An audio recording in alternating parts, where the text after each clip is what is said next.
as a lot of you know, the year and a half ago, I was on a campaign to stop self-mutilation in pro wrestling. Guys from blading, cutting themselves. And to the point where I actually become actively involved. I was outside Madison Square Garden handing out flyers, hoping that maybe Madison Square Garden management would become aware of it, which I'm sure they must have been. But I even got to the point where I was sending out emails to the New York State Attorney General, the Governor, New York City Mayor Bloomberg, the Athletic Commission, and whether or not I had an impact or an influence on the WWE, it doesn't really matter. But we were both in agreement in the direction that the business should go, and that's to stop this self-mutilation. Oddly enough, they have a wellness policy where they test the boys for steroids or illegal drugs, and yet to allow these guys to cut themselves, for the sake of a show, seems kind of contradictory. So I applaud the WWE for the new direction that they're taking the business into, and we all know the way the WWE goes, everybody else pretty much follows. So I think that's a good thing. But with my little comeback, being involved with wrestling again, doing a couple of independent things, I've noticed that a lot of wrestlers and fans, they go to these wrestling websites to get information or what they think is insight to the business. And I've done that myself, and I've noticed that not all of these wrestling websites, but most of them are over there putting out rumors, or alleged stories, and that's not good. That's not good. The problem is, and this happens with a lot of people involved in the entertainment business, is that they're not looked at as human beings. They're looked at as just entertainers. But I mean, these are people, and these are family guys, and whether or not they're married with kids, or whether or not they still have maybe brothers and sisters and aunts and uncles and their parents, and don't these wrestling websites realize that the stuff they're putting out there, that the people related or friends to these wrestlers are going to come across this stuff?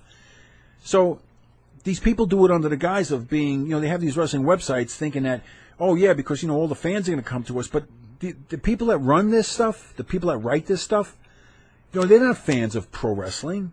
If they were fans of pro wrestling, why are they going to spread rumors? Why are they going to hurt the business, or why are they going to hurt an individual's reputation? So this is my new campaign. This is who I'm going after, and I'm going to do it in a two-part way. The first part is that I'm going to get the word out to everybody, whether I do it through the internet, whether I do it through email connections, and for the most part, this has to start with on the independent level. Kick these guys out of the locker room. Don't do interviews. I'm gonna start putting a word out that don't do interviews with these rats, because that's what they are. And if you're a young, a talented guy, and you're gonna, someone's gonna pick you up eventually. It may not happen overnight. It takes a few years. You know what? You don't have to do interviews. You don't have to get that kind of publicity.